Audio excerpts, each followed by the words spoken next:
Hi. So does it just like throw us in? We are live. Nice. Hey, hey, hey. Welcome everybody. Good to have everybody here. Uh well, most of you know from the title, I'd like everybody to meet Legal Vices, or Jeff as his What government up? name is. Tell us a Good little bit morning. about yourself. Oh God, what do you want to know? What do you do?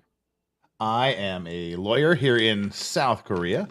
I also have my YouTube channel, of course, which is Legal Vices.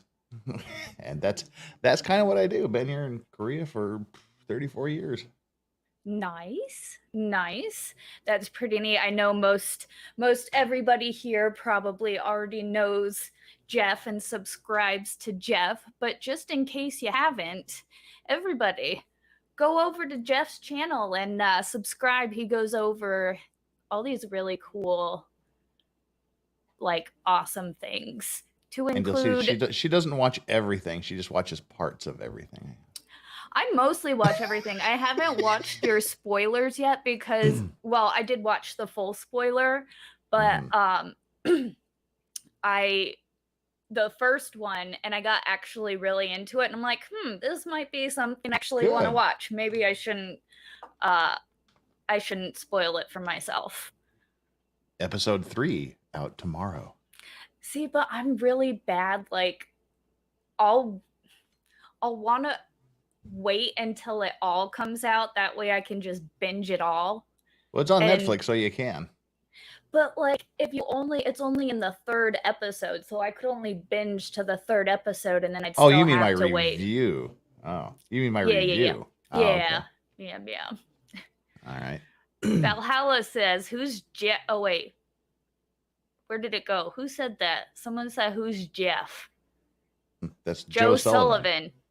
Jeff Joe is me. Sullivan. This is Jeff. He's Legal Vices. He comments on trials. He does one of my favorite shows is Maritime Mondays.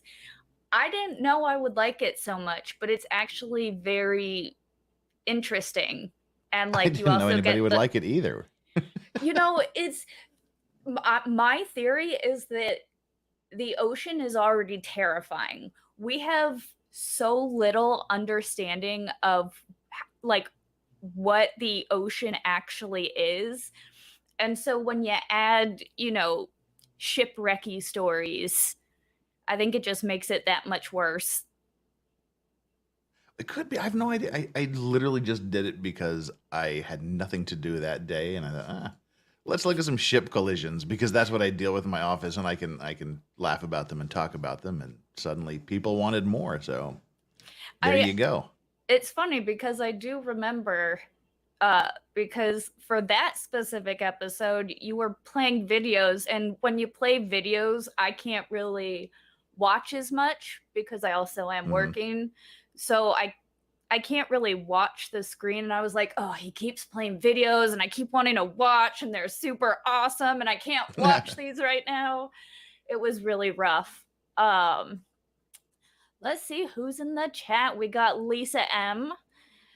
Flux, I'm so psyched that you're streaming with Legal Vices tonight. Can't wait. Congratulations on starting your channel. Wishing you much love and success. Honored to be a subscriber. Oh, thank you. That's awesome. So many nice things. We got Atheist Ant in the house. There's a channel that has Chandler Halson calls, jail calls. It was so gross listening to that bad person pretending to be innocent. Chandler Halderson. Chandler Halderson, yeah. Which one was she? He. Chandler Halderson is also from Wisconsin, home of Taylor Ship Business, Jeffrey Dahmer, etc., etc. He shot his parents in the back and chopped them up and distributed them around the neighborhood with his crazy girlfriend after trying to burn them in the fireplace with a fire so bright that a ring cam caught it like halfway down the block. Him building a fire in the fireplace in August or whenever it was. Yeah. Wow. Wow, that's something I'm going to be doing soon too. Is the police interrogation of his girlfriend. Oh. I'm gonna try to squeeze that in someplace in the next week or two. He tried to say like he was innocent or whatever. Oh yeah. Yeah, he had no idea. They just disappeared. Oh my god. I can't with these people. We got Edward M. Lockwood says, "Hi Jeff Flux and everybody. What's up? What's Well, up?" hi, Edward M. Lockwood. Yeah, we got a lot. Oh, Steve's in the house. Oh, wait, where did it go? My chat just like jumped really far. Does it do that to you? Not really. Usually, sometimes. I don't know. I stream from my Chromebook. I probably I'm gonna eventually build Hey. What up, Mr. Stephen N. Gosney? How's it going? Also a lawyer extraordinaire, much more extraordinaire than I am. Deals with death penalty stuff. One of my favorite things that he said when I had met him was I said something about how I love that he blocks himself off from everything. He says that life is so dark and stuff. He said, just make life beautiful. And I love that. So I quote him now all the time. And he quoted, it's a bit longer than that, make life beautiful, and how, he takes long walks, with his wife and stuff. And I'm like, you know what? That's a good way to live. Make life beautiful. Can't go wrong. I mean, that's solid advice. You can't go wrong following the advice of lawyer extraordinaire Stephen N. Gosney. Oh yeah. So I did have a few things I wanted to get your opinion on tonight. Anything. It's absolutely open book. Any questions, anything, I'm here. That's why I'm here, to support you, because you've got a darn good channel, and if any of you haven't actually subscribed to her, you really need to get down there and do it right now. She does some awesome stuff. Go back, watch all her painting videos, watch her and her just in her natural environment, talking and just fluxing around, as she says. Yep, and it's funny because I wanted this to be like more painting and stuff, but I kind of got sucked back into Far Cry 5 over the past week. And I'm like, dang it, I really need to paint. And I'm like, oh my God, but this game is so good. Far Cry 5 they did a really good job on that one. Wow. Have you played any of the Far Cry series? I think a billion years ago I started with the original. I can't remember why I didn't do it. I don't think the original was that great, if I remember correctly. Like 3 was awesome, 4 was amazing, 5 is absolutely great, and I haven't played 6 yet, but I want to. But I really enjoy them. They have a great like skill progression and stuff like that. I think it just got lost somewhere in Resident Evil games when I was binging through them during my first-person shooter days. That's all right. Those were the fun days, the good old days. I feel like first-person shooters are definitely a young person's game. And when I say young person, I mean like under 21. Well, when I do the first-person shooters, now I don't do any of them online because there's always some 12-year-old kid out there that's just sniping me from out of nowhere, and it's just making my life miserable. I'll still do some PUBG every now and then, just because it's fun. I still pop on Grand Theft Auto every once in a while just to drive around. I've never played Grand Theft Auto. Seriously? To the point now, well, for like the last 2 years I've been, should I get GTA 5? And then they keep talking about releasing 6. I'm thinking, well, I should just wait until 6 comes out. And then 6 never comes out. And so now I know if I buy it today, they'll announce that it's going to be released in a month or something like that. So I'm torn. I don't know if you heard, it was maybe like 2 or 3 months ago, there was a really big hack and some kid got in and released like all the inner workings of GTA 6.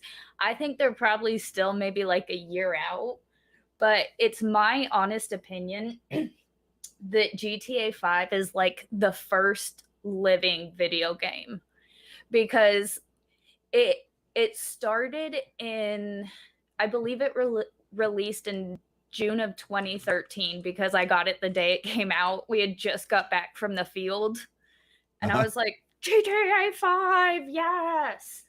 And so I've been playing that game since it came out, but how it's developed from what it started as to like what it is now, it's absolutely incredible. And it's like they have all these different updates for like different seasons and whatnot, and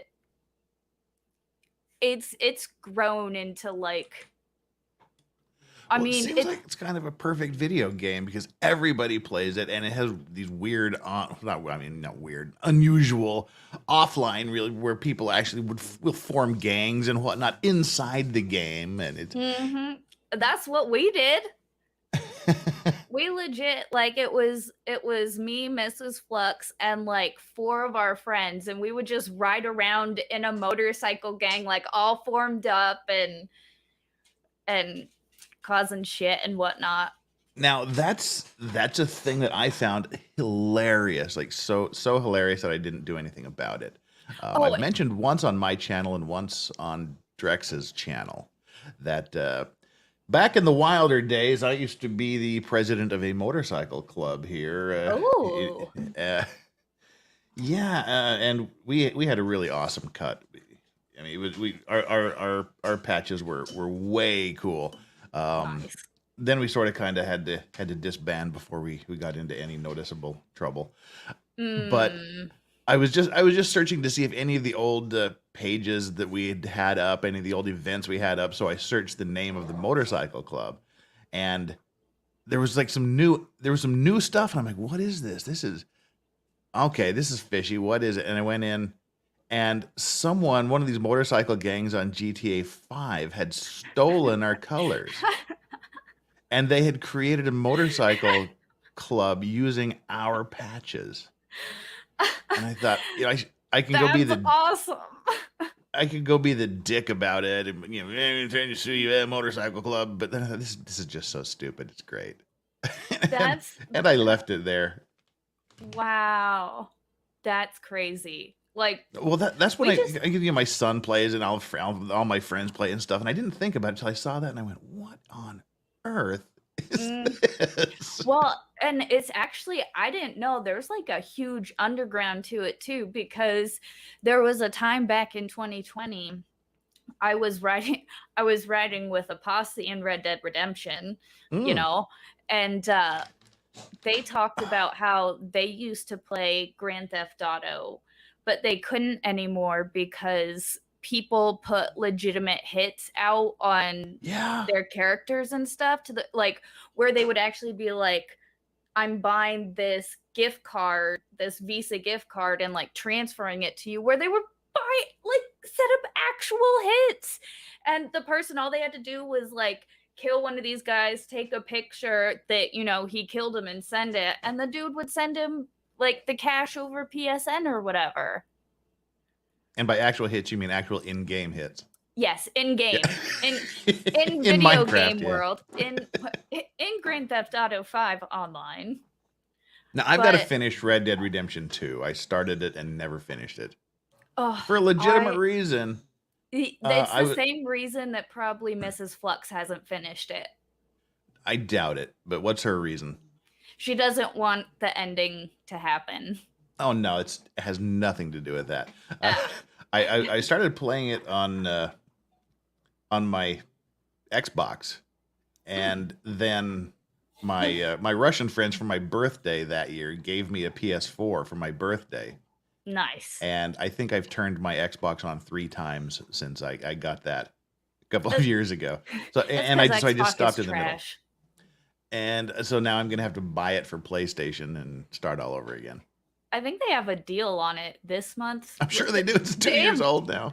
Yeah, they have deals on every. Well, see, and that's the thing. Even with Grand Theft Auto being 7, 8 years old now, it still sells for full price. Yeah. Like people have to wait for it to go on special because it's an 8-year-old video game that has now crossed 3 like generations of console, and it's just that it's crazy to see just how far. Oh, is it Dargy or Yoda? Dargy seems to be chewing on something. It's like if anywhere else there's this 6-inch strip of hardwood that separates these are actually 2 rooms that are opened up into one. I just took the sliding doors out. There's like a 6-inch strip of hardwood, and then he's got a hard plastic toy he's chewing on top of it. So can you hear him chewing on it in the background? Nope. Okay, good. Then I won't worry about it. Because it was just making all of this noise back there with 2 inches either side, and he wouldn't be making that noise. So they just kind of try to find the noisiest way to make noises. That's all right. Sorry for the interruption. That's all right. Normally it's like the first 5 minutes when I start streaming, my dog just won't stop walking. She just likes to walk around and like click her little nails all over the place. And I'm like, you haven't moved for 5 hours. And now that I start streaming, you won't stop walking. What is this? Well, my 2 50-pound English bulldogs coming under my desk, and they keep pushing my feet around. And then after like 30 minutes, I find out the circulation's dying in my legs, and they're twisted into all these horrible positions that I can't get comfortable. Then I have to kick them out, and everybody gets mad at me because I make the dogs move. Oh, yeah. People, when I tell my dog to sit down, they're like, "Oh, poor dog," and I'm like, "I don't want you guys." Well, I guess they don't get annoyed, so I should just let her walk around. But yeah, no, Red Dead was one of those games I've been waiting since high school for. Yeah. So when it came out, it was like first day. I think I had a midnight release type of deal, and I finished it probably in less than a week. Wow. I'm one of those people. But I really want to go back because I missed a lot of like the side stuff. But I like to get through the storyline and kind of just see, like, not that I want to rush through the story to get to the end, but I want to rush through the story to get to the end and then play it again to kind of like. You're so the opposite of me that way, and that's my problem that I have, why it takes me a year to go through games these days, because I have this. And it really doesn't come into any other part of my life, but I have this weird gaming semi-OCD thing where I have to do everything. I have to all the side quests, all the side quests, all the NPC character lines, and I'll put the main mission on the back burner for months just to clear out one little section of the map of everything there is to do, and it drives me insane. You couldn't play Grand Theft Auto then, because I do like 100%ing for the trophies, because that's always awesome. Yeah. But with Grand Theft Auto 5, there are so many ridiculous trophies that it makes it not fun, to the point where you would have to probably put in over 200 hours just trying to get some of these trophies. I did that with it's still my favorite game of all time, Witcher 3.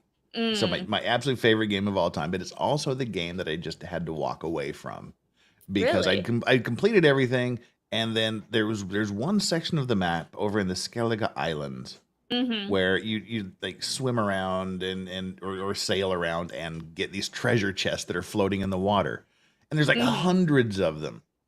And so you swim for 5 minutes, you open a chest for, something that maybe would have helped you at like level 3. And then you swim to the next one, get like 10 gold pieces. And great. And it was just taking me days to go from one to the other to the other to the finally I really don't need to know what's in these last 20 or 30 of these stupid crates. I love the Bloodborne and all of the Souls game. Dark Souls is one of my favorite series, and I just love playing all of those, except for Dark Souls 2. That game sucked. I hated that game from start to finish. Which one was that? Well, Dark Souls 1 is a great game. Near perfect. It's the most frustrating thing ever, and if you get through it and you like it, you're forever a Dark Souls fan. But because it's the whole deal. Have you ever played any of the Dark Souls games? I played one of them a while ago, but that's I know I played one of them a while ago. Because that's the impression it left on me. You start out knowing nothing. There's no explanation as to anything. There's just a story that tells you the history of the world, and then it drops you in a jail cell. And you're just on your own. You have to figure out how to get out of the jail cell. You've got no weapons. You don't know how to use anything. And then usually the main point of the Souls game is literally the first person you meet is just going to kill you. So just get over it. And then you die, and then you start again, and then you get killed by him probably again. Then you get killed by the second person. And then you have to go back and kill the first person again and the second person again. Then you get killed by the third person again. And so it's just this death battle. And then you're trying to find these stupid bonfires as a saving point. But every time you sit down, every time you die, or every time you sit at the bonfire, everybody you've killed in the game up to that point, you resurrect. And if you go back, you have to go through them all again. Oh, God. But it's good too, but you can do that purposefully to build up your experience points and to level up. But the problem with Dark Souls 2 was the monsters would only respawn 10 times. And so you couldn't really go back and farm from them to level up. Yeah. But then I finished the whole game, and that limits how far you can you can progress in the game level wise, because you've run out of things to farm. And so at the end, I felt like I was way underleveled for this boss. It took me 56 or 52 or 56 times to kill this final boss. Wow. And I broke a controller. I'm not ashamed to admit I broke a controller out of frustration while I relax and play my games. But then I went to do the DLC. And the DLC, you're in the middle of this snowstorm. You can't see very far in front of you, and monsters just jump out of the snow at you. And one of them is this big invisible tiger. Like, it's literally an invisible tiger. And there's electric reindeer. The electric reindeer are pretty cool. But then you get to the end. Oh, well, at an earlier part in the game, you meet this invisible tiger. And it's a darn near impossible battle. Because this gigantic mega hit point tiger is like lurking invisibly, and then it just suddenly appears from you and like sends ice spikes flying at you, or jumps on you and attacks you. But once you finally get past that, and then you finish the game, you go through the DLC, and then at the end of the DLC, you're in the big snow field. You go through, you fight everybody, you get where you're going, and the final thing is 2 invisible snow tigers. And I tried that for about 20 times and just said, it's not worth it. Walked away. But to this day, years later, I'm like, I gotta go back and get those tigers. I gotta go back and get them. I didn't complete the game completely. And I've been playing Elden Ring for 8 months now. Oh, nice. And judging by the map, I'm about 60% through, because I got to dick around with, there's some little troll on top of some hill over there that I haven't killed yet. Yep, but see, like, that's I haven't played Elden Ring. There's so many games on my list, but for whatever reason, I just went back to Far Cry 5. You know how every once in a while you just get, it was a really good game. I just got sucked back into it. But I have to play Elden Ring, and I have to play Witcher 3 because I haven't actually played it yet. I'll play Witcher 1 and 2, though, first. Witcher 1 is only a computer-based game. It's not on any console. See, and that's the thing. Like, I don't have my PC yet. It's ancient. You can play it on your pad, probably. Oh, really? Yeah, it's ancient. Oh, I'll have to get, because, like, I really want to play, because Mrs. Flux plays all the time. That's one of her favorite games. And half the time when she plays Gwent, I take the controller away from her, because I love Gwent. Like, that is a fun game, and I love card games. And I'm like, oh, you're playing? Nope, it's my turn. And that's pretty much the extent of it. But I've watched her play all like throughout the entire game. It's an awesome game. It's just I love it. I haven't gotten around to it yet, which Well, is you like, should. oof. Well, that's the thing I like about these Dark Souls games, like Elden Ring. If I ever finish, but let's think positively. When I finish, I gotta you have to have a palate cleanser, and hopefully it's before the next Dark Souls based game comes out. So I'm probably gonna go back through all of the Resident Evil games. Those are fun. For a while I got sucked into Farming Simulator. There's something about cutting the grass. I love growing and cutting grass. Just fields. It's super relaxing. And okay. I don't know what it is. It's kind of like a Minecraft thing. You're just mining blocks or you're just cutting grass. It's great. The last Sims game I played was Sim Ant. Way back in the day. Wow. There's a bee farm. simulator. Yeah. Well, ant simulator was great because you had to control this ant colony in this guy's backyard, and there's other ant colonies you have to go to war with occasionally. But the you win the game if you can populate your colony to the point where the family abandons the house. So you're just basically controlling ants trying to drive people out of their house. I loved it. That would be awesome. That actually sounds really fun because, I mean, who doesn't love irritating people? You know? So, yes, ma'am. Have you heard of the Large Hadron Collider? Yes. You remember when everybody, like, it turned on back in April and everybody's like, oh, it's going to start, like, it's going to open up the portal to hell or this dimensional thing. Well, I actually, I looked up a few things because I was supposed to do a video on it yesterday and I fell asleep. So that's how that worked out.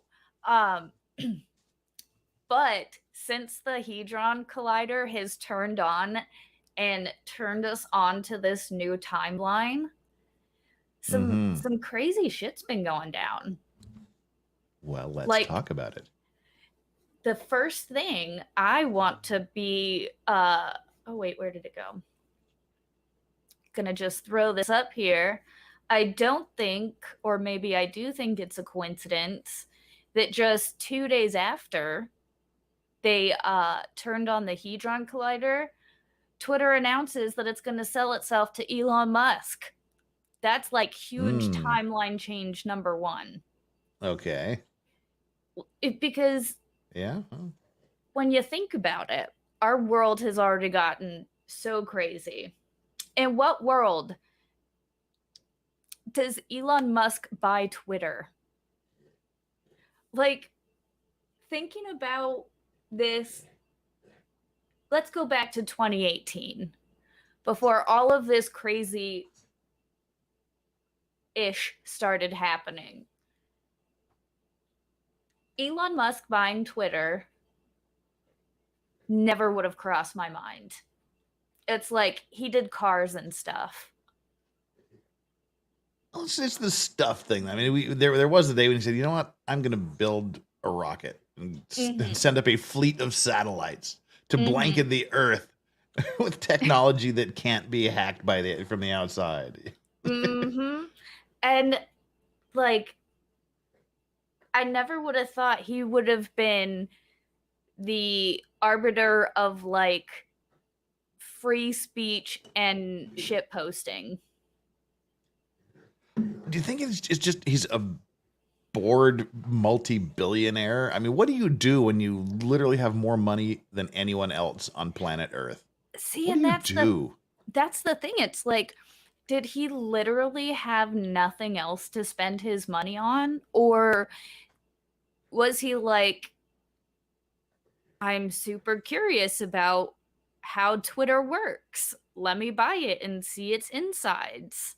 I think it's just one of these things, like, someone pissed him off and you ban him or whatnot. He's like, all right, it's like you can't kick me out of this restaurant, and then you buy the restaurant just to fire the waitress that kicked you out.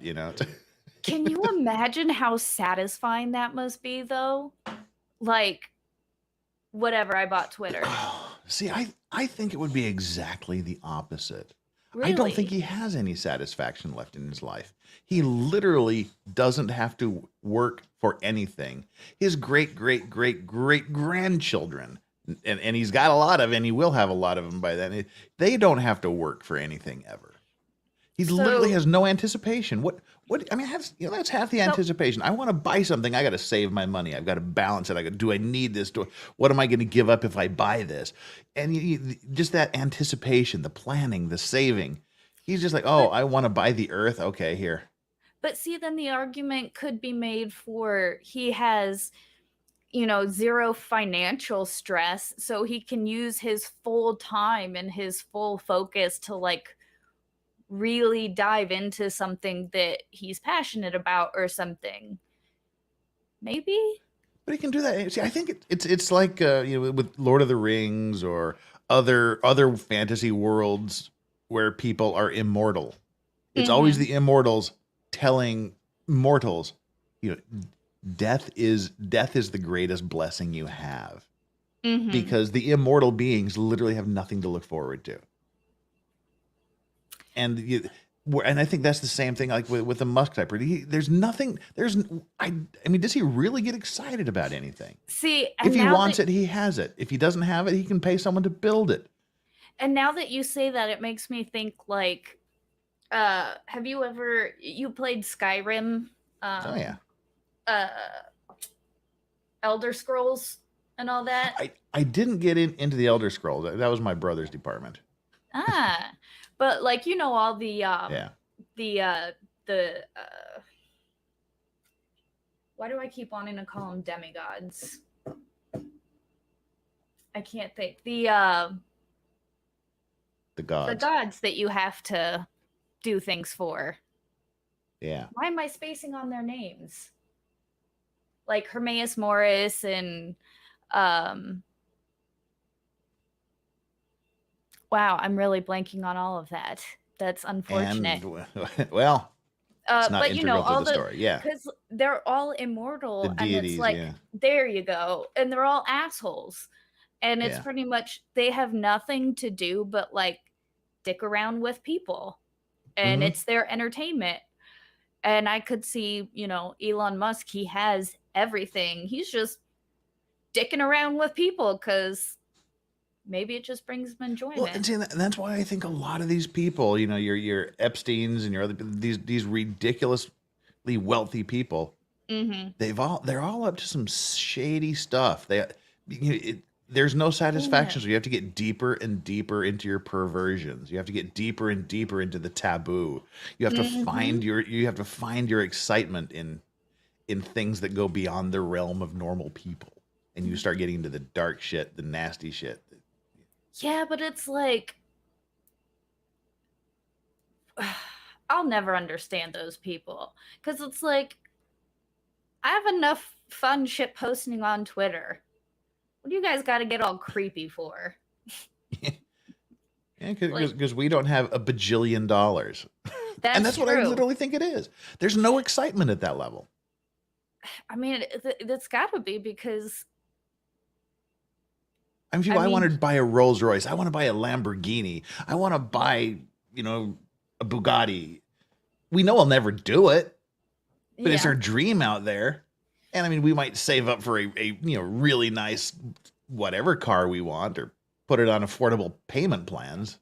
But we're never going to get our dream. But if he goes, oh, I want a Bugatti, he can probably find Bugatti money like just in the cushions of his couch. That's very true. You want to buy a $2 million car? So what? I mean, I feel like what would you do if you had that much money? I have no idea. I mean, like Elon Musk kind of money. Yeah, let's say you got Elon Musk kind of money. Like, what would you do with it? I honestly have no idea. I mean, what is it? What's he up to these days? 64 billion, something like that. That is such an incomprehensible number. That number is literally incomprehensible to me. I mean, because like, so I mean, you win the lottery. What do you do if you win the lottery? Well, I'll buy my parents a house. I'll pay off all my bills, and maybe buy my kids houses, and you still have a ton of money left. and then what do you do? Like, what do you do with your time after that? See, but I feel like for me, that would be fine because then I would just paint and stream all the time. I'd start Hunger Games. Oh, see, that would be fun. I just collect people and make them fight each other for money. Like Squid Game style? Stunts, peasant stunts. No, I'd do it like Hunger Games style. Just throw them in an arena. Have like 20 people at a time with like 13 weapons. Now, would you do it to the death or would you do it? Oh, yeah. Okay. Nice. I don't. But first, because I have Elon money, I would have to. Voluntary? We'll think about that.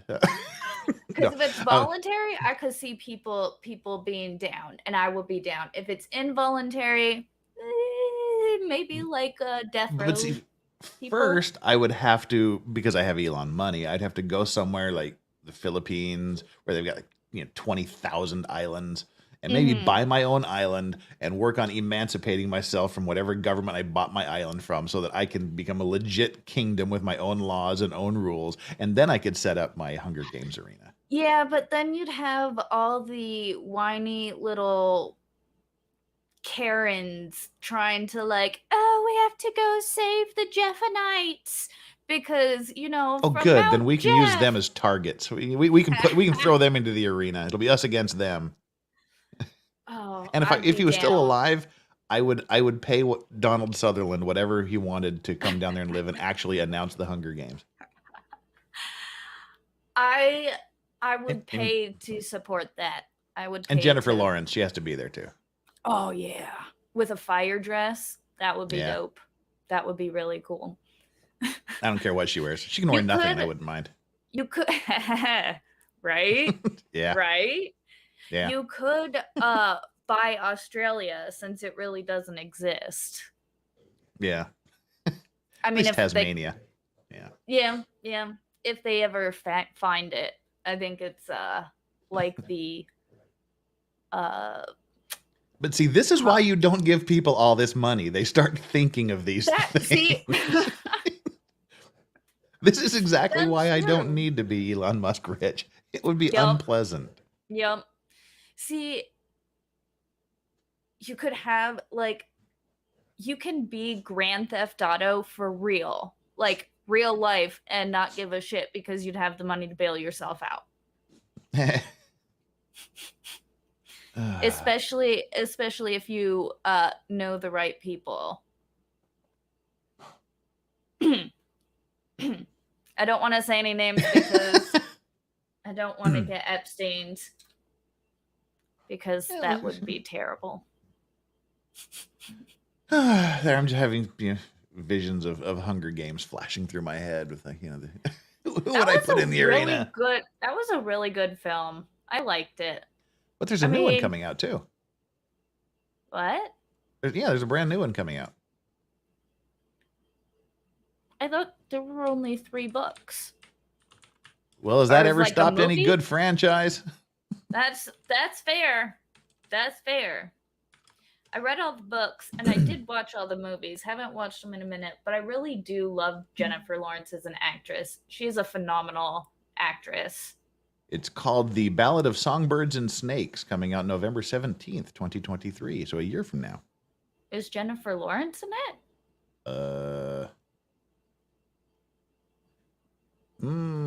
I guess, maybe.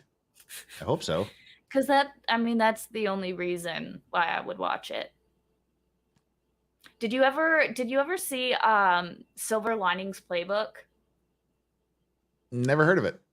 Oh my goodness. It's Jennifer Lawrence and okay, I'm watching it. And what's his name? Oh yeah, that guy. You know, that guy. Yeah. Not Ryan Reynolds. The other one. The other one that everybody's Ant-Man. Ant-Man No, no, guy. no, no, no. Oh God, I don't know why everybody think. No, he is not even. Why does everybody think Paul Rudd is sexy? Someone needs to explain that to me because he is like the most milquetoast dude alive.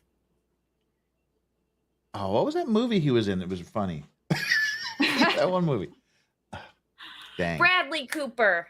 That's who it is. Jennifer Lawrence and Bradley Cooper. Bradley Cooper is distasteful to me. You don't like him? I don't think he's a good actor. He's not as funny as he thinks he is, and that's just my opinion. The few movies I've seen him in, what have I seen him in? I really like Flux. What? We have an announcement to make. Sorry to cut you off. What? You have 501 subscribers. Woo! She hit the 500 mark. Thank you, guys. Now's a good time to grift her here. She's just got over the 500 subscriber mark. That is a huge number to get to. Big. That's a necessary number in the journey. So thank everybody that participated in getting her up to 500. Now we need to get her to the magic 1,000 subscribers. So anybody that hasn't subscribed, go on down there. Flux is such a normal person. She's good peeps. No drama. She's drama free. She loves people. She's a great mod on my channel. She does some great painting. I love that she just turns her mic on, does her thing, talks to all of you guys. She's mellow. She's got some great takes. You definitely want to subscribe to her and go back and watch everything that she's done and like everything. Get her the viewing hours. She needs viewing hours too. Yes. So thank you. And I'm so bad at like doing the whole like and subscribe thing. I am too. Because I'm just like, come and hang out, guys. Like, we're all good. And then I forget that, YouTube and the whole monster, they're like, you have to do this whole, you have to get the likes and all this. It's like, but I appreciate it, guys. Thank you for all the subs. Let's pump those numbers up. We'll try and get to 1,000 because that would be likes. Cool. Likes are important too. Likes are very important. And hey, we've got 51 viewers and 55 likes. So that's an awesome thing. So dope. Thank you to everybody watching. I'm watching it, and it's the thing that most people don't think about when you're watching a video is hitting the like button. It's like, whatever. If you even think about it, it's like, But as a creator, that's what YouTube. That's one of their main benchmarks is how many likes you get total, the viewers to like ratio. Those are kind of the things that they really look for to see whether they want to recommend a channel to someone, whether they want to put it on a main page or at in the end credits with the watch this next or the recommendations. They really, really like the likes. And so hitting the like button is so important. And I don't do it enough either. And I feel bad every time I go, oh, God, I didn't hit that like button. I need to go back and do it. And I will admit, I will say probably a good 30 to 40% of the time I forget to hit it until you first don't forget to hit that like button. I'm like, oh crap, let me do that real quick. But I grift the likes more than I grift the monetary side of things. I mean, we're all in this ultimately for money at the end of the day, but it's fun. So I don't not grift for money, but I grift for the likes because that's fun. And I have a ridiculously high viewership to like ratio. And not only that, you skyrocketed. You because you started in what, June May. Or April or something? May. Yeah. And it's May. It's May. Just shot up in subs and viewership, and I'm like, damn, like everybody loves you. It was an absolute fluke that this happened. I mean, I hit it at exactly the right time during the middle of the Johnny Depp thing, and that's true, and being such a darn likable dude. Well, for those that don't know the story, it was a Legal Mindset. Andrew, he lives here in Korea too. We're getting together for drinks and we're having fun doing our drinks thing. Then one day he's just like, you really need to do this YouTube thing. It's fun. People would like you. You're funny. You'd have a good channel. I'm like, no, forget it. Then the next time we were out drinking together, it was like, hey, no, you really need to do this. You really gotta do it. I'm like, let me order $5,000 worth of computer equipment. And so I did that, and then I was just happy that I actually had a reason to buy new computer equipment because my computer was literally 14 years old. I didn't use my computer much at all at the house. That was once I left the office, I didn't want to touch my computer again. Yeah. So I'm like, and it would literally take 15 minutes to start up. Oh, dang. And so now I'm like, yeah, I've got it. Now it takes 14 seconds. So I was happy to get a nice new monitor, a nice new computer. So regardless of what happened, and then I started streaming a little bit, and I got some bumps from Andrew. I was on his show quite a bit, so I got a little over 1,000 viewers in a few weeks, just because I was on with him as much as possible. I mean, 1,000 subscribers, and then for some reason, I think he mentioned me to Nick Rekieta or something, and Nick was doing the Johnny Depp trial. And he's like, well, hey, new guy, want to come on? I'm like, yeah. And, a few days later, I had 13,000 subscribers. Holy cow. Yeah. Sometimes you just got it. Like, people just love, you got a good way of talking. And I don't know, I try to be likable. I think I'm pretty likable. Absolutely. I don't do the drama things. People get involved in the drama, and I just kind of stand back and be like, well, why did you say something? Why didn't you say something about X? Why didn't you say something about the X and Y drama? I'm a newbie. I mean, literally the day I started like doing serious streaming with the Johnny Depp thing, I was on this is the old battle I was on with LegalVices. I was on with the Rekieta, kind of going back and forth, and people, aren't you getting on this drama? Because I like everybody. Nobody's number one. Nobody has done anything bad to me. If person A and person B have drama, that's between them. I can still like person A and still like person B. Don't bother me with it. And two, I'm the new guy on the block. I got nothing to win, nothing to gain by sticking my nose into somebody else's dispute. I would be crushed like a bug by both of them.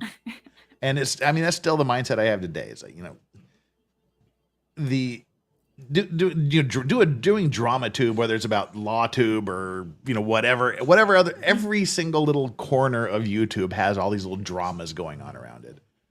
Drama streams will get you likes and numbers and monetization income to a point, but then people get sick of it. Yeah. And then they start leaving because you just bitch and moan about the same thing every day, the same people. You got a negative attitude. I believe that people like positive attitudes more than they like negative attitudes. Negative attitudes are great and fun for a short time. But then you just get tired of it. Yeah, it's like, come on, let's move on. Let's be happy for once. Let's think about something good and positive and upbeat. But maybe it's the way I argue and fight too. I mean, it takes a lot to get me angry. I mean, it takes me a lot to get me pissed off because I can absorb a lot. And it's like when people are instantly jumping into the drama and I'm just still doing a slow boil. And by the time I get really angry, everyone else seems to have settled down. And then it's just weird if I bring it up because I'll just start something again when it's all settled down.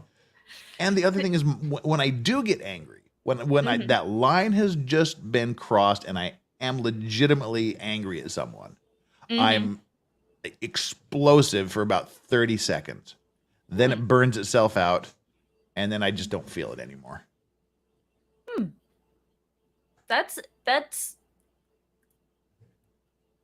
decent, I think.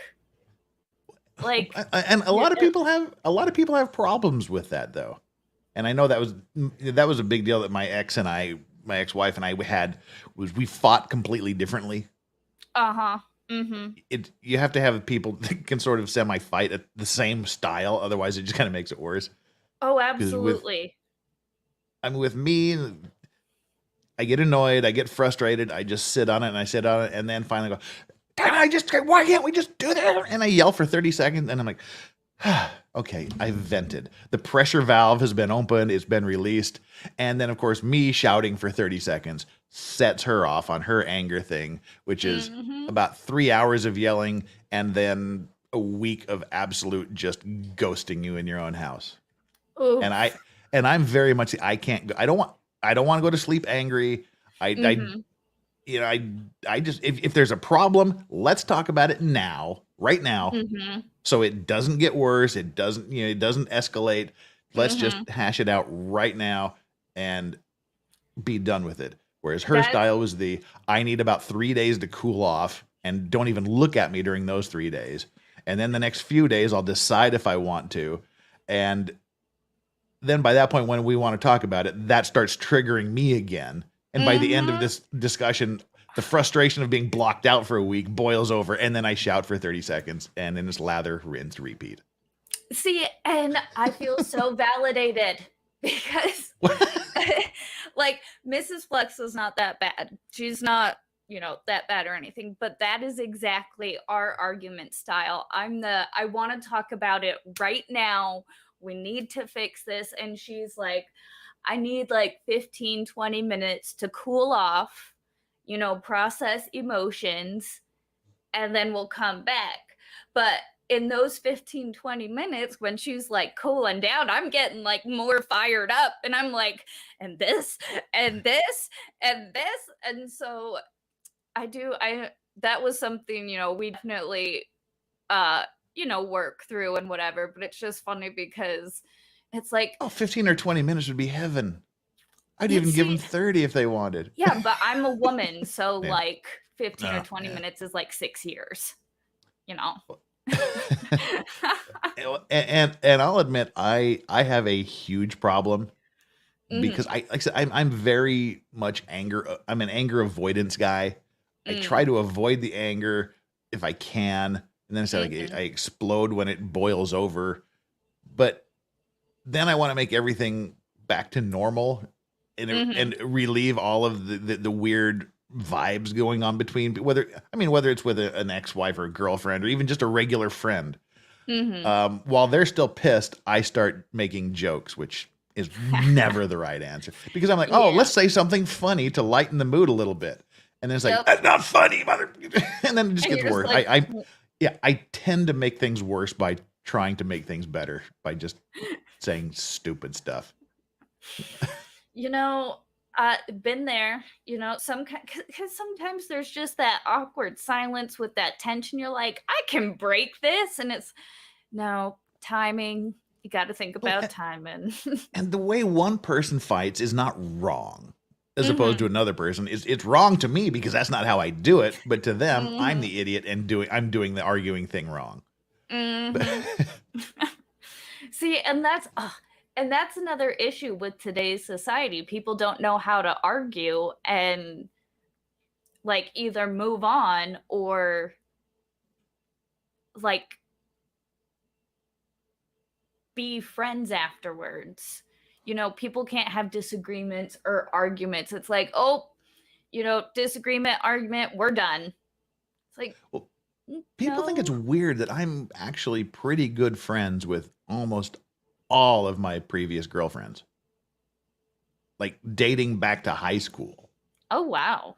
And it's just because I liked them when we got together. I liked them while we were together. And then something didn't work out. It just means that part was different. And why do we have to hate each other? Why do we have to avoid each other? It just didn't work out.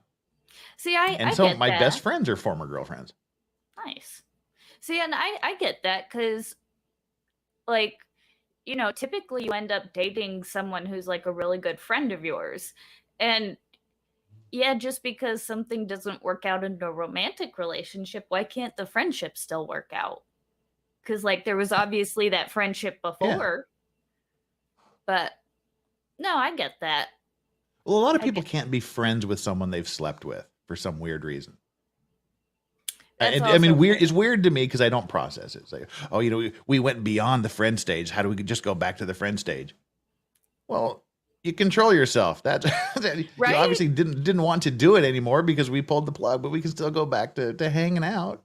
Yeah, Literally, I literally, don't. my best friend is Mhm. a girlfriend that we lived together for a long time here.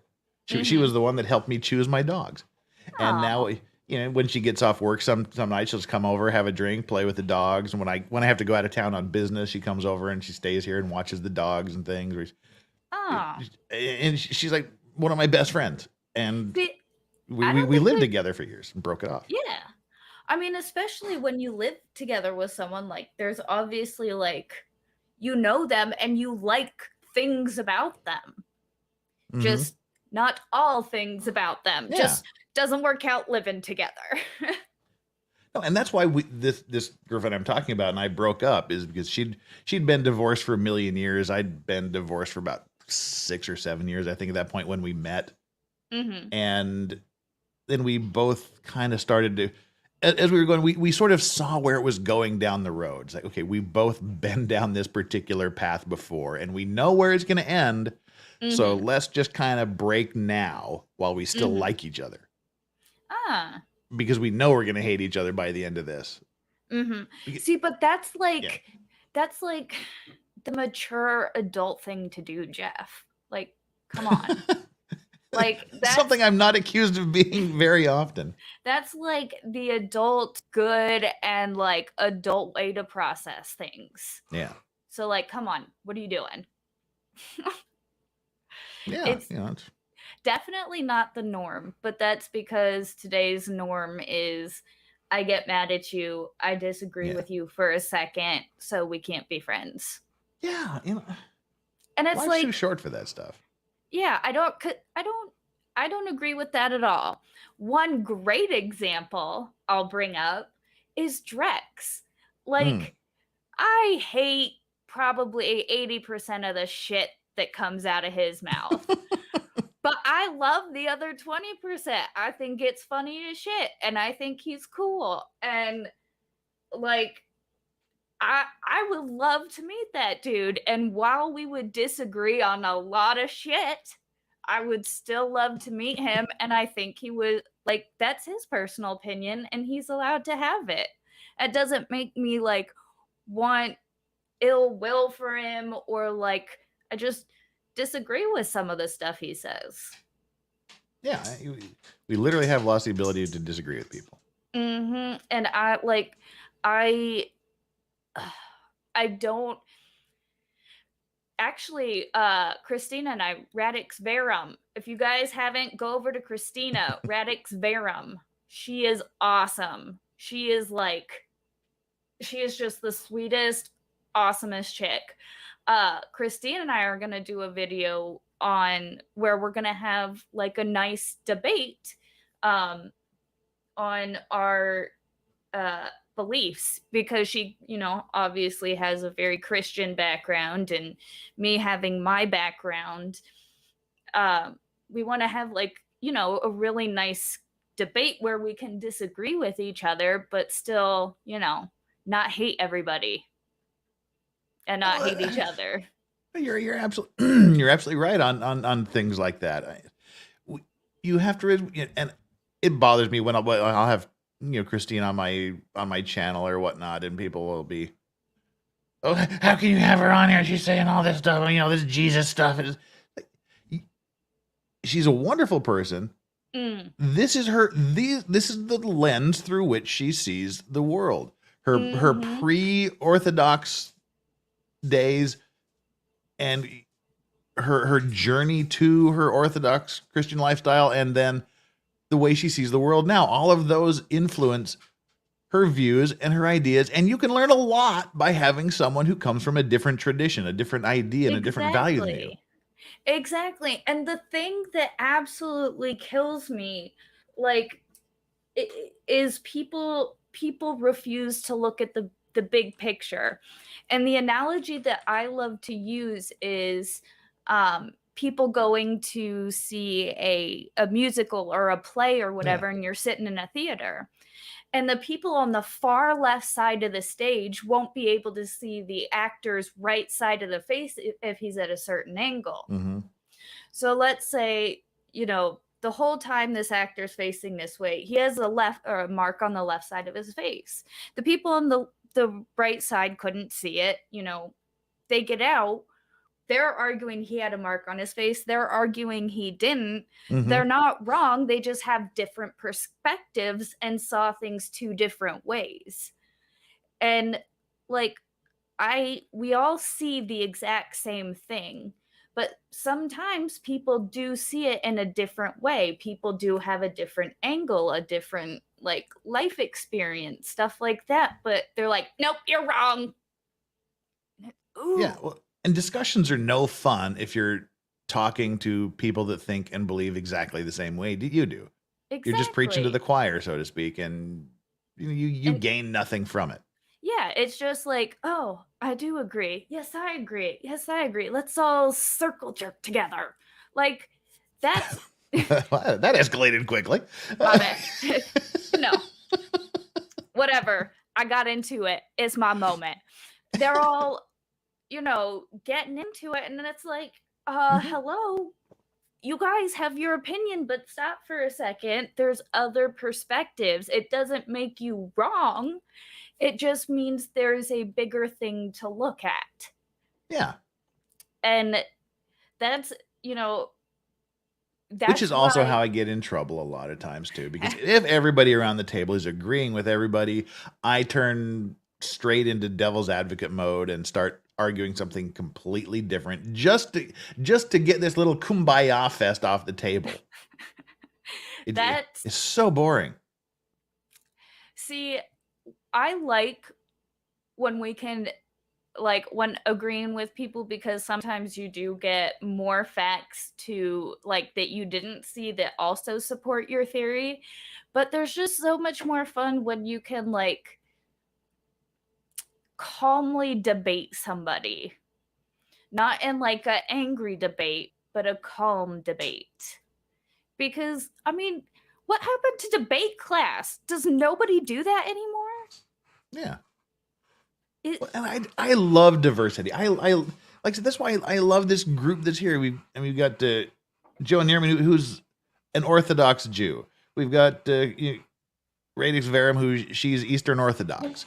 We've got Steve. Steve is also devout. I mean, I'm the fence sitter. I'm the spiritual but not an organized guy. You know, I'm not an organized religion guy, but if we're the greatest thing the universe has to offer, hey pup. It would dog butt. It would be so fun, and this would probably it would be amazing doing a religion stream, and like where you have Christina from her background, you with your background, maybe Danielle with her background. Me, like, and just do a big religion discussion. Yeah, I think that would be fun. That would be fun. Because it's like, woohoo, you got a porn bot. I know, right? You've arrived. Giggity. Have you started making mods yet? I don't know how to make mods. We'll have to walk through that. Because I don't. Now you need to start. You've got over 500 subscribers. You need to have 1 or 2 mods on hand to block things that you don't catch. I was gonna say, is it I have to hit a so many user type of thing? No, it's just you just don't need it up to a point. But at some point, the porn bots start a-creeping. I got porn bots. That means I made it. Woo! Well, is this lawful law? It sounds like a cluster. But see, it's not if you get people that are genuinely interested in other people's views and opinions about issues, and as you want to learn more about a particular religion, and you're open to discussing it with them. It's not a cluster. It's actually quite nice, quite fun, and quite educational. And you can go back to Joe and I, we got into a very, very interesting discussion about Mormon beliefs versus Jewish beliefs, and focusing on the similarities. And then I also got more insight into him as a person, and it was serendipitous. But a few weeks later, one of my good friends here who was Orthodox Jew, got in a motorcycle accident and was killed. Mm-hmm. And they asked me to come to the funeral, to the funeral services, and I was able to go back to Joe and go, okay, Joe, I've never been to any funeral rites or death rituals for Orthodox Jews. What do I need to do? What can I say? What's the proper behavior? And I got this amazingly valuable insight from him, on who to talk to, what to say, how to address things. And it was, I mean, I don't want to say it was a religious experience, but it literally was. It was a very eye-opening, it was a very satisfying experience where I weirdly went to this other funeral and I felt like I got way more out of the situation than I put in, which I wouldn't have asked if I hadn't explored this with Joe a few weeks previous to that incident. Exactly. And it's not that like you were trying to change your religion or, it's just, hey, this is your religion. I need to know about it. Can I know about it? And I think it would be it would be really great, especially there's such a good little group of people here that I feel like everybody's got such a good head on their shoulders that's so weird and hard to find nowadays. That you can't find a group of people to disagree with and all still want to hang out. It's crazy. But I think doing a religion stream would be fascinating. And it's funny because growing up, my sister actually did a lot of research into Mormonism and Jehovah's Witnesses. So whenever they came to our door to witness to us, she could sit down with them and discuss with them and have a debate again, or not debate, but could have a discussion on Mormonism versus Christianity or whatever. And they always loved it. They'd always sit out front with my sister for a while and have their back and forth.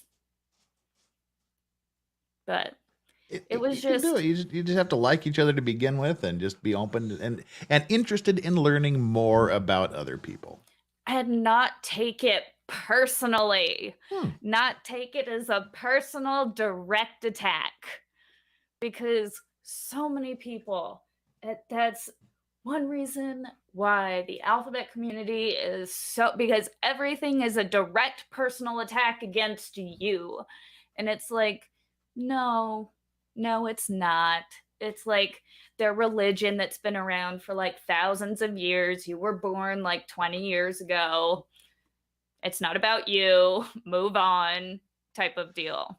I firmly believe in order to be offended, you have to A, look for offense, and B, want to be offended. That's accurate. I think that's accurate. I mean, I've had people that will say things. I'll be like, dude, that is messed up. I mean, it was totally designed to offend me.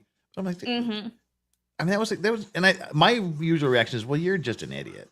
You just F off. But you have to want to be offended because at the end of the day, it's just words. I mean, they may be hurtful words, but you choose to be hurt by them. You're just an idiot. You're ignorant. You don't know what you're talking about. Let's not talk about this any further because it's going to go nowhere.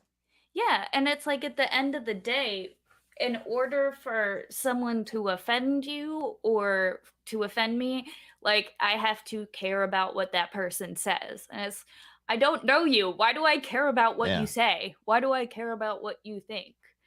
And these the randos on Twitter that are like, oh my God, it's like, you don't know me. Why do you give a fuck? Or I don't know you. Why do I give a fuck? And it's like, why do you have to care what everybody thinks all the time? And it's like, I try not to be offensive. I very much try to be open, and I would still consider myself a Christian, and I try to live by, sharing Christ's love and acceptance. Like, I'm not trying to throw you under the bus. I just want to be respectful of you, and you just be respectful of me. That's all I want. But at the same time, if you're going to get super offended by a joke, I'm not going to give a shit. Yeah, I just won't tell you any jokes in the future. Yeah, I'm like, we won't be able to be cool anymore because, I like all these dark jokes and you're sitting over here getting offended. And well, Valhalla Nobody Waits got says time for that. offense is received, not given. I think you're close. Is it offense is received, not given? I would take that a step further and use the actual words that people use when they're offended. They say, I take offense at that. You take offense. I just put words out there. You literally take those words and find offense in them. You're taking the offense out of those words and bringing it to yourself. Mm-hmm. And I agree with that because when you're offended, it's because like someone nope, I agree with that completely. It's you shouldn't have to like, oh, no offense. Like, obviously there's no offense meant. I shouldn't have to state no offense. If we know each other, if we, are hanging out, you should obviously know me and know that I'm not going to try and offend you. And there was this, I don't know who said it, but it was awesome. It was like, if you have a problem with me, just call me. If you don't have my number, then you don't know me well enough to have a problem with me. Yeah. And I can't argue with that. I was like, I like that. I think I might paint that into a sign. Because it's like, it's true. Because if you know me well enough, you know that I'm not out here trying to like directly offend people or, get anybody all caught up in anything. I just think shit's funny. And I have the humor of a 12-year-old sometimes. So sue me. But it won't work because free speech. And the fun thing about doing these things where you're sitting down and you're talking to people that you've met in this online, this weird YouTube community, you know them a little bit and you want to know them more, you consider yourselves friends, then you get into these long form discussions and people will surprise you with some of the stuff they say that will, someone will say something and you're like, wow, I never saw that coming out of you. It's funny, it's absurd. You see, hilarious, quirky sides of people you wouldn't see unless you'd taken the time to get to know them. And you're also sharing those quirky things with hundreds or thousands of other people at any given time. So you kind of open up people in ways that I think are just hilarious. And that's what I'm hoping, like, with at least my content a little bit. I'm lucky enough to be on one of the minority sides, and I'm trying to tell people, like, it's okay. Most of us don't get offended. Jokes are funny. Keep telling jokes. Like, one of the best jokes is, or the best memes that I still love to this day is Ken Jeong from Community's like, gay. Like, I still use that meme probably on a daily basis. And there's no offense there. It's funny. Like, that's just funny. Well, we've lost humor. Humor is just, it's a dying thing.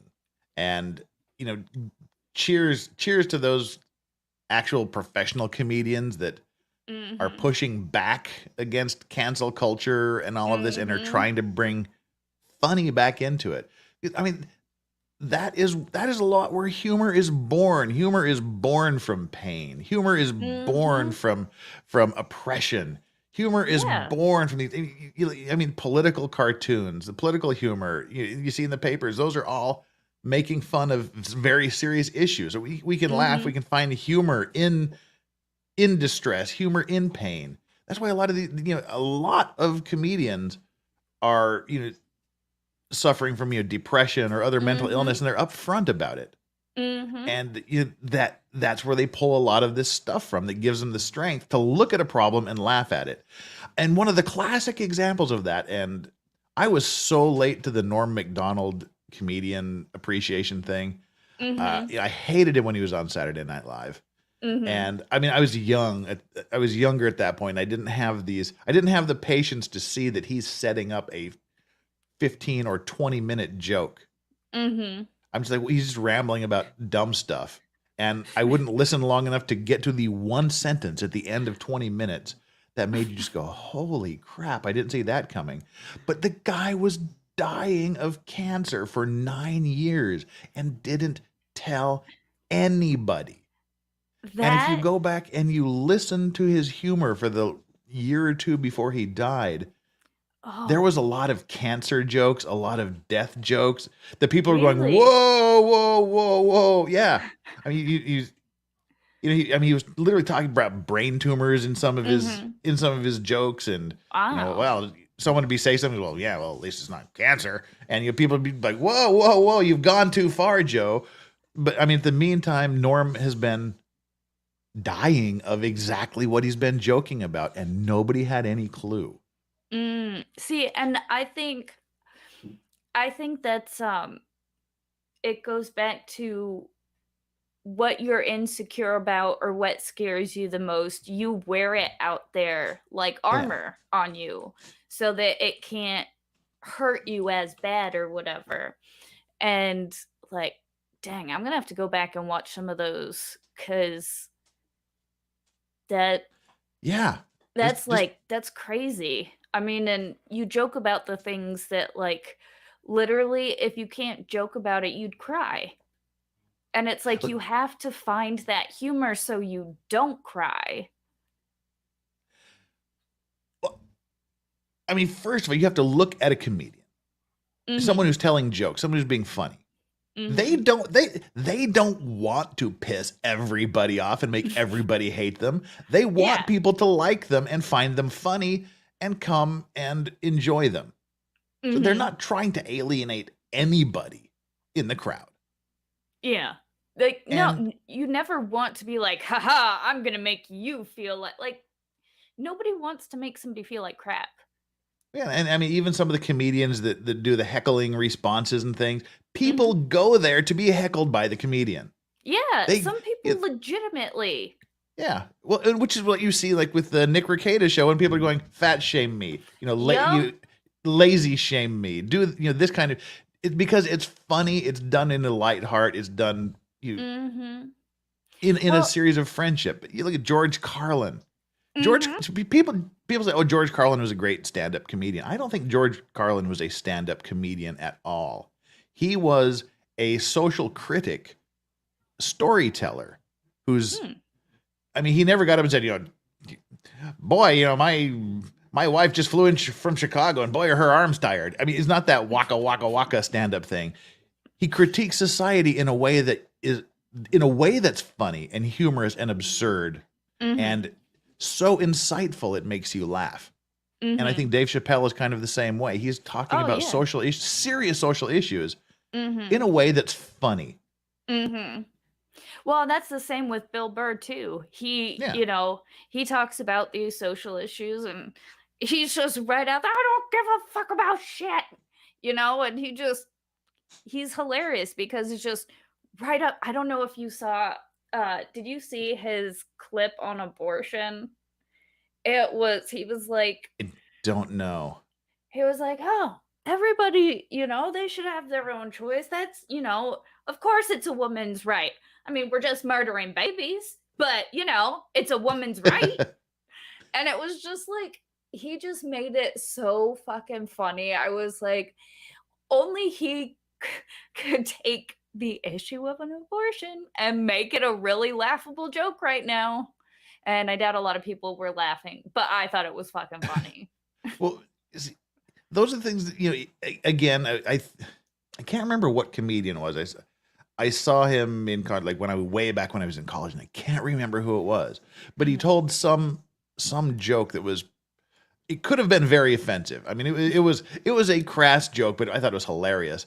And then the audience goes, ooh, and he's like, oh yeah, ooh now, but this is the first joke you're going to tell your coworkers around the water cooler tomorrow morning. Just admit it and laugh. Yep. And they're like, oh, there's a friend of Mrs. Flex. Every once in a while he'll come over, and he always has a dad joke for me, or like kind of a crass, like dirty, just funny joke for me. And one of my favorites is, what's the difference between a tire and 365 used condoms? What? One's a good year and one's a really good year. Nah. Nah, that's not even I like that joke. That one made me laugh. I'm like, it's stupid, it's inappropriate, but it's funny. And but no, it's people need to stop. Oh, speaking of comics and depression, can I ask you a question? Have you heard the theory or the conspiracy theory around Robin Williams' death? Conspiracy?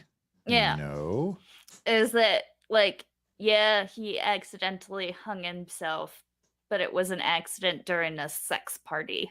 No, that's just, idiots say stuff like that. Yeah.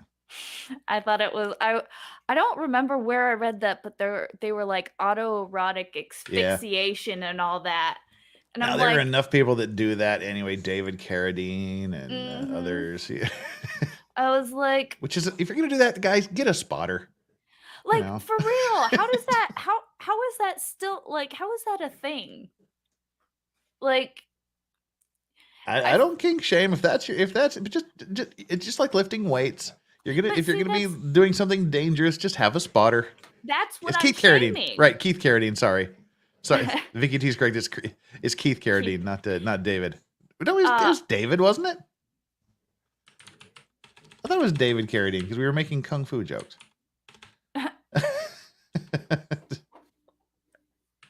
Now I have to research this.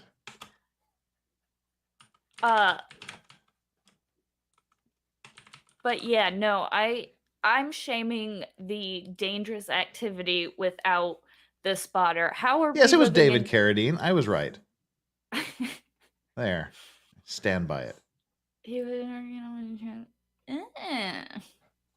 Interesting. Yeah, I'm not kink shaming. You're doing a stupid thing by not having a safety net. Yeah, exactly.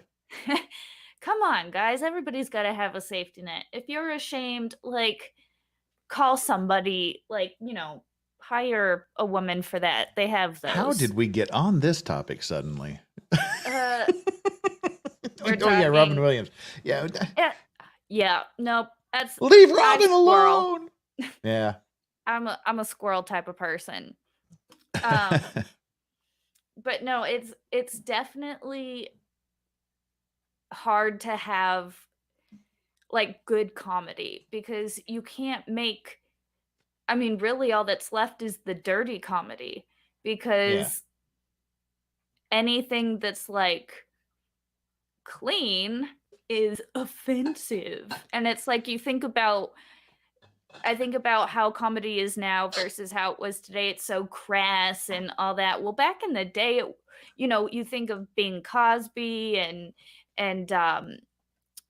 even like Carol Burnett, and like they were funny. They were funny, and they did not have all this crass humor, but they had a lot of inappropriate jokes. Oh yeah, see, that was a good thing. I remember that's something my dad and I would always watch together was the Carol Burnett show, and it was funny to me as a kid, and it was funny to him for different reasons. Exactly. Because there was one scene they did it was a Gone with the Wind thing. It was a Gone with the Wind skit, and even today that'll just bring me to tears because of all the innuendo that's going on there in the background. You've got the funny skits going on, but like the adult level, you didn't just come out and say, the blue humor stuff. It was just suggested, and there was another great deal with Cher on the show. She was like this Pocahontas character that you couldn't even do today. That was hilarious, but see, like I miss that good humor. Well, I mean, all these old shows that we used to watch, Sanford and Son. I don't know if you ever saw that. The black guy, the Red Fox, he owned a garbage dump. I mean, it's like way old, and you're like, I know you're a the youngster. name, but I've never But watched it. the comedian was Red Fox. And if you want to see some foul humor, I mean, just filthy comedy, listen to Red Fox's stand-up shows. Like Richard Pryor was influenced by Red Fox, but you know, Richard Pryor even made a comment that he wouldn't dare say some of the stuff that Red Fox said. But you get him on this comedy show, and there's no bad words. It's just funny. And I mean, now the one that I don't think you could make today is All in the Family, you know, with Archie Bunker. Or even the Golden Girls. Like Danny and I rewatched the Golden Girls and like not too long ago, and it was like half the shit they say is like, ooh, people would take offense, like they would not air this stuff today. But it was funny as shit. Like the one episode where one of them, it has like a niece or someone who comes over that's gay, and like their handling of it is so funny. And of course today people would find some issue with it, but it was so hilarious.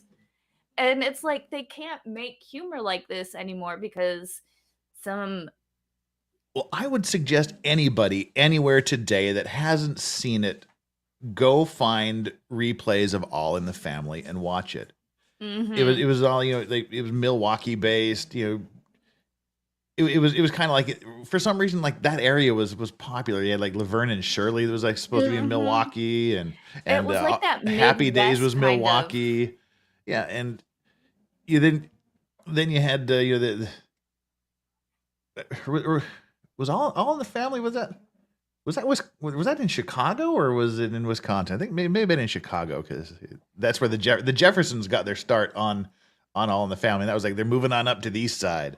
God, But man. I mean, the thing with like Archie Bunker was an offensive old man. He hated Jews, he hated blacks, he hated gays, but that was the point of his character, was to show you the absurdity of having those kind of viewpoints. Because he'd always hate the Jewish guy. And then there would be something where it would change his mind at the end, and they'd become friends, or he had the black neighbors, and he had there's an amazing clip that's still out there, interacting with this guy, and he finds out that his wife is black. And it was just this awkward conversation, and you know, there's a wedding scene with, you know, a mixed race couple are getting married. That's and he's saying these offensive things that in real life would get you punched in the face, but they're showing how, you know, this awkward, ignorant viewpoint looks to other people. And you know, then, you know, there's the gay characters that come, and one of the classic scenes, like and you couldn't do that today because everybody's, oh, he's a racist. You can't have this racist guy on TV. You can't have him saying these offensive things. You can't have him talking about the gays. You can't have him talking about the Jews. They wouldn't even see the humor in it. And there's one very classic episode where this black woman is being berated by a guy in a grocery store. And, you know, the racist old codger went and he stood up for the black woman, and he basically went and, you know, punched the guy out. And so you see these warm sides, but that was the whole point. And Norm Mailer did it, and you couldn't do these things today because it would be offensive, when that was the whole point. And it's not a new thing. Everybody tries to ban any viewpoint that appears to be negative or racist. And it goes back to every year some school wants to get rid of Huckleberry Finn because they have the character, you know, N-word Jim, and the book has the N-word in it. And if you look at what Mark Twain was saying, the smartest guy in the book is Jim. And so everybody would put him down by calling him N-word Jim, but he was the guy that was putting it all together. He was the guy that was moving the plot forward, and that's the whole point. Mark Twain was saying how stupid that is. Well, and not only that, I think it's a reflection of like people are still so focused on looks. People are still so focused on your appearance and, you know, if you're gay or if you're straight, and that nothing else matters. Nothing inside your brain matters anymore because you fit this certain type of mold and that's it. And it's, you know, it doesn't matter if, you know, you've been through whatever. Like, you are a white person and you're straight, so you're a horrible man. Like, that's the whole don't judge a book by its cover thing has gone so far out the window that we've brought it all back, and it's like, no, I have to read your cover and judge you by everything that's just on this cover. And it's just gotten ridiculous. Or even worse, I have to hate you because I've never seen you, never heard anything you've done, but someone else said I should hate you, so I do. Yeah, that I will never understand. I understand. Which we're talking about Drex. Oh, sorry, go ahead. You paused and I jumped in. We were talking about Drex. You were going to say? Oh, you first. Oh, no, I was just, it blows my mind because I can't understand how people can cut people off and be so one-sided that it's like there's not one portion. Like, you are not one thing. I am not one thing. We're made up of many things. Our personality is made up of so many things. Why do you choose to pinpoint one personality trait to live by, and anybody that disagrees with that is like stupid? Well, two things. One, Vince Clorthos asks, is To Kill a Mockingbird still okay? No, that's always on the list of things to ban too. Not because of the black character, but because it stereotypes those with the handicaps, and the Boo Radley character, and so everybody can find something to be offended at in any book, and To Kill a Mockingbird is always on the list of books that should be on the chopping block. But what I'm saying about Drex is that's Drex's thing, is if you just look at what Drex says, it's horrifically offensive, and people are like, oh, that's an ignorant viewpoint. That is, that's just stupid. This guy needs to be stopped. But as you listen to him talk more, as you actually pay attention to what he's saying, you're like, he's kind of right there. Yeah, like, so. And even people, I've had several people that have said, I hate that guy and I won't listen to him. And then they want to see how I react when he's on my show or I'm on his. And then by the end, they're like, wait a minute, I like this guy. He's funny. Right? And it's like, I remember when you had him on his channel, it was literally a 7-hour show. Oh, it was like, I remember that. Kept going. And I mean, like, yeah. Half the time I was like, oh my god, oh my god. But the other half of the time I'm like, oh my god, yes. And it would be a disservice to myself to limit. Like, I got a good amount of entertainment from him. I got a good amount of education from him. Like, why would I cut myself off just because I don't like a few other things? He's allowed to have those things. But that doesn't mean I have to be like, I hate this man. I want him to fail. That is so confusing because it's like, yeah 2%, you don't like 2%, but the other, 89% is awesome. Why do you choose to hate somebody for one little thing? I like what Steve Gosney is saying here. Love Flux's point here. So surface level, our culture is starved for thoughtful discussion. We're much more than sex or race. That's so overtalked. That's why that's one thing that I can't say enough about Flux. She's just you literally, and this is what makes a successful channel. You literally get exactly what you see here. And that's why we were we were streaming the Matthew Terry Florida stabbing murder trial. Steve was on it nearly every day. Flux was on as much as she could be, and that's what. And I was specifically told to get Flux on there. I said we love when Flux is on here because she asks the questions that normal people ask. What's up, normal people? It's all a front. I'm not really normal. It's not with, like the two lawyers on there asking each other really highly detailed and technical questions about specific points of law. Whereas Flux is just like, why is this happening? Wait, why does he get a turn to talk? He shouldn't talk. Yeah. No, and that's the thing is, it's this what I love the transparency and the openness and honesty that you get with Flux. That's why I cannot hype her here on her channel enough. And it's just like as you peel back the different layers and get to know her more, she is more and more genuine. Oh, thank you. Well, and it's like for the longest time, I'm like, I'm a normal, quote, normal American. And when I look at my coworkers and I look at, the people around me, they don't have time to deal with all this bull crap that's going on in politics. They don't have time to, watch the latest thing, or they don't care. They just go to work and they go home and do what they like. And there's so much. People want the information, but they don't have the proper ways to consume it anymore. And I think when you have discussions like these forums where you can just sit and have discussions, this is the best way for information to get passed, is, people just talking with each other. Like, you're in Korea.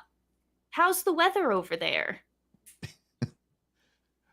And I that's what I like, is just these types of conversations where okay, I'm literally on the other side of the planet. It's light where I am. It's dark where you are, and you're like, okay, is it cold? Is it hot? Where are you?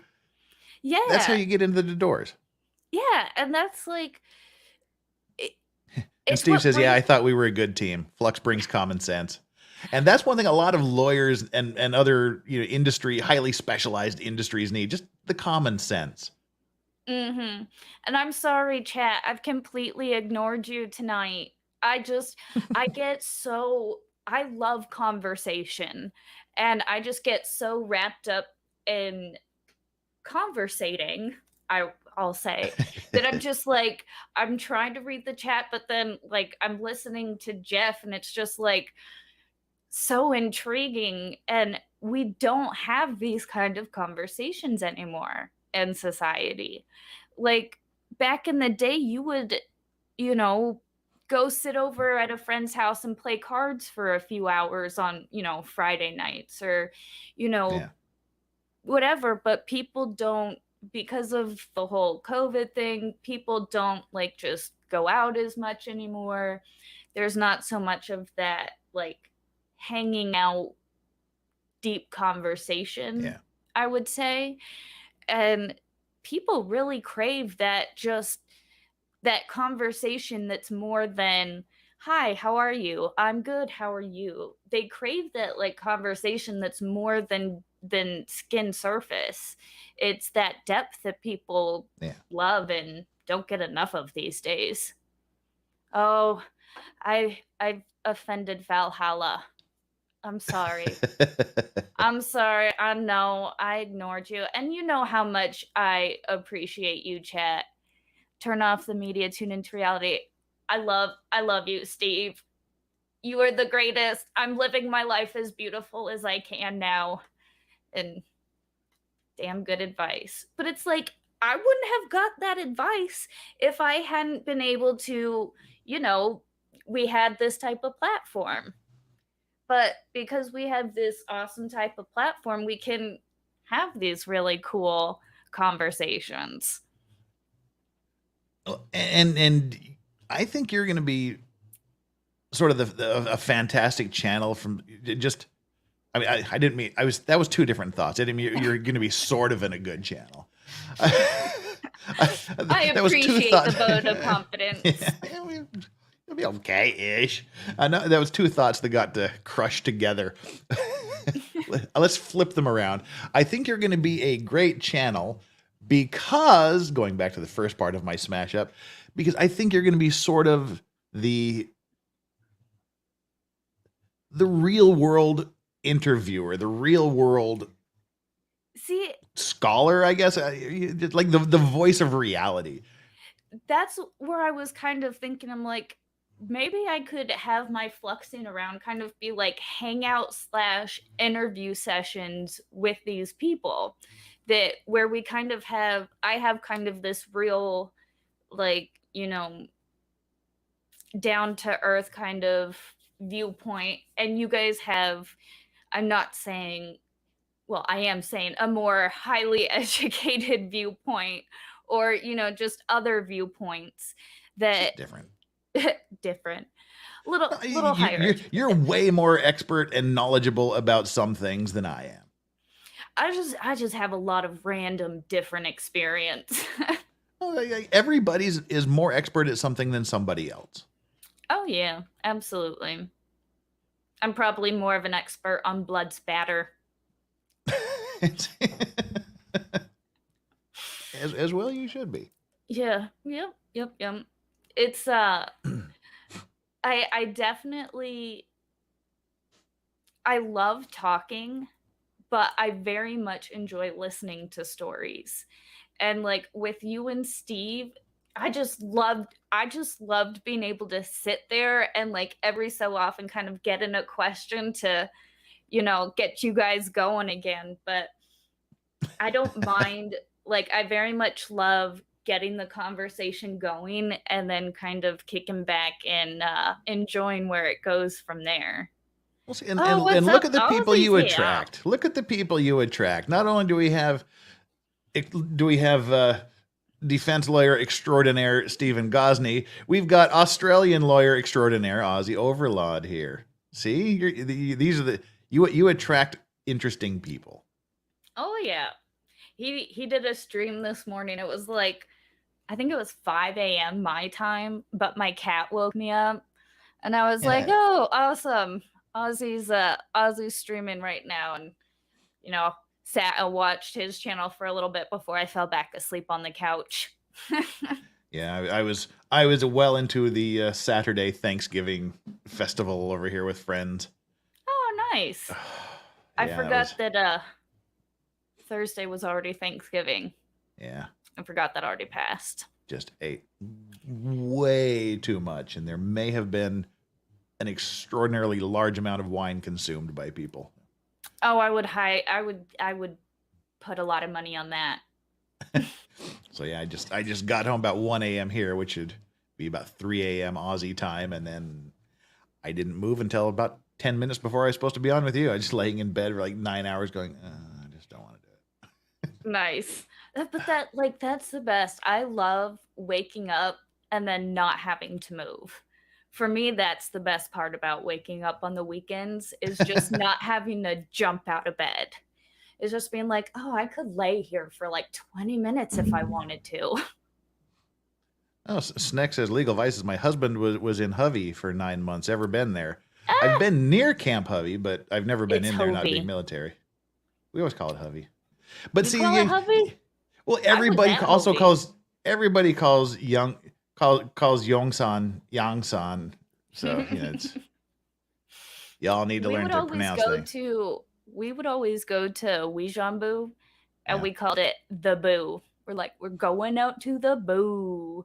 Weijangbu, where the actual MASH unit is? What was really? During the Korean War. Yeah, that's where MASH took place, in Weijangbu. How did I not know that? Maybe I didn't know that. That's where the 4077th was. It was in Weijangbu. But I was actually at Hovey. My unit. So I've been calling it Hovey for 30 years. Maybe it is Hovey. We just always called it Hovey. Well, it's named after some guy. I'm sure he'd know how to pronounce it. But they're usually named after dead guys. Although on one of my coins that I got from Bravo Battery, Hovey spelled wrong and it's Camp Hove. So There's also that way. All right. Well, it has been an hour and 45. Oh, now she's kicking me off. Well, it's not so much kicking off as I'm tired. I'm tired. And she's tired because she wakes up ridiculously early in the morning. I woke up at 5 this morning.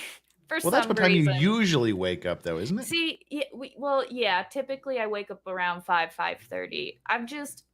It's that military thing that, like, I woke up at like 4 a.m. for years and years and years, and now I'm just like, I wake up and I want to sleep and I want to sleep and I can't. So I typically go to bed early, which is well.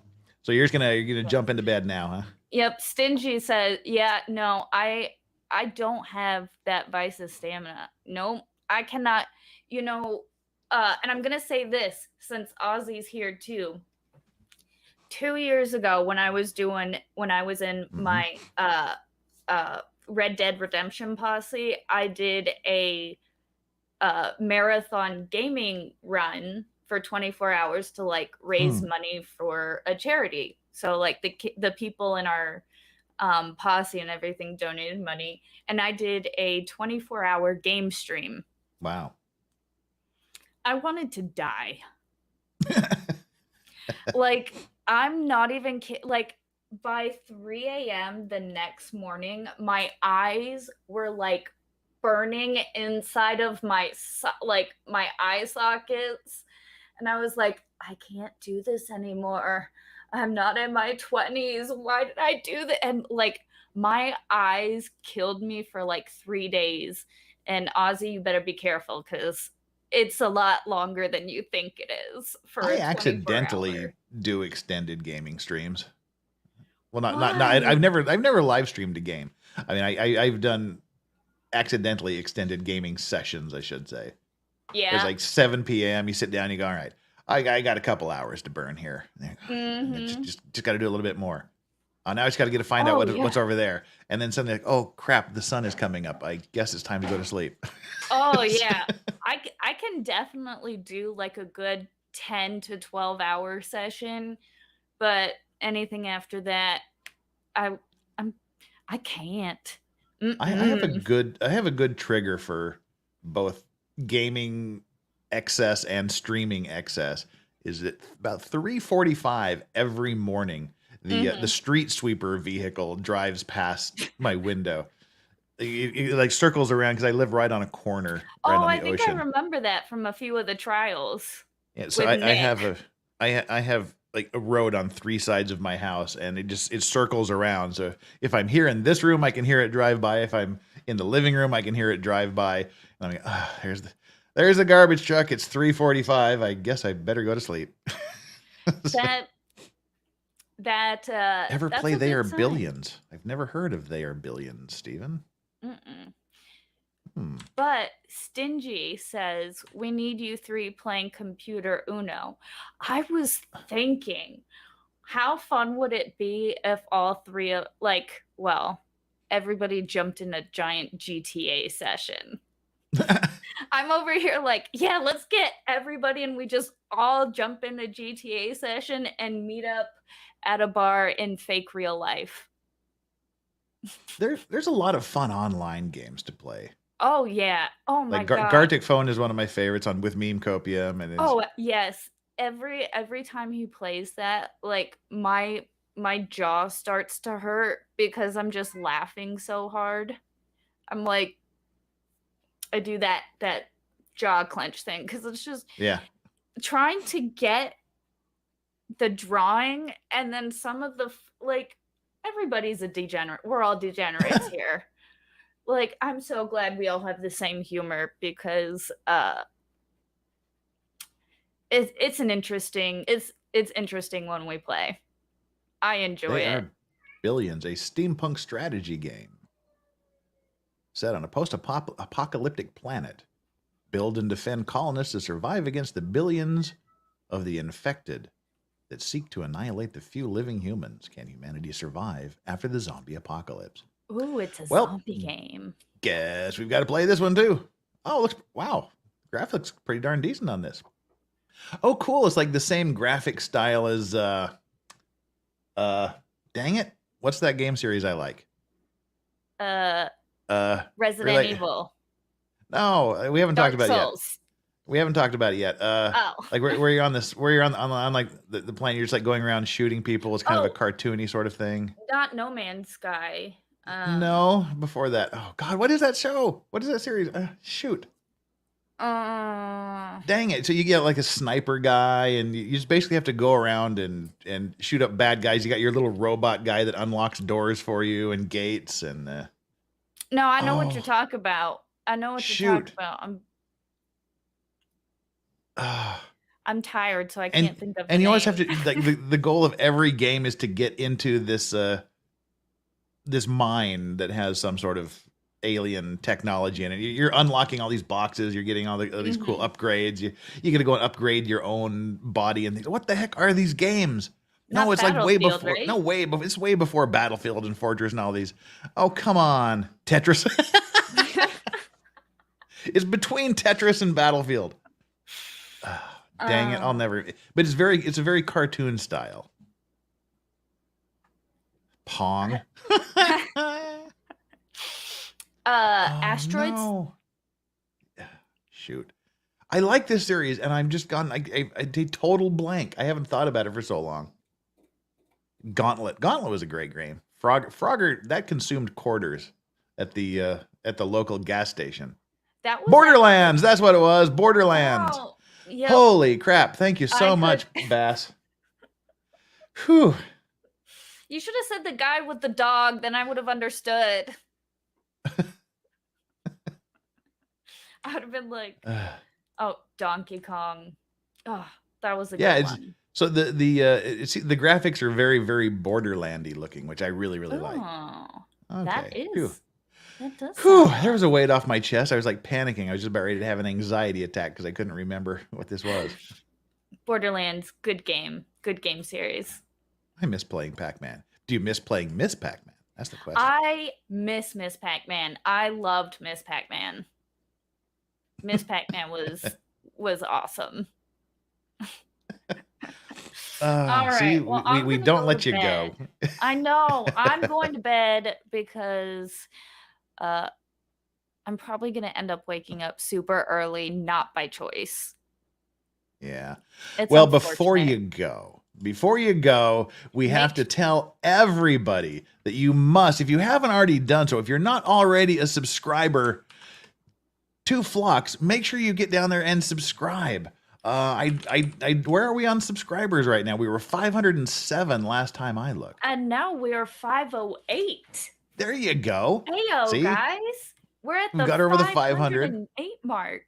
We need to get her over the 1,000 mark. So we've got the first 500 out of the way. Now we need to get on to the next 500. If you haven't subscribed to her and you like anything you've heard in the last 2 hours, this is what she does. She just, as Steve Gosney says, brings the street level smarts to this thing. She speaks from the heart. She's a genuine person. And that's one reason I really like to hang out with her, like to have her on my channel. I'll be here anytime you ask me to, that the time frame works out.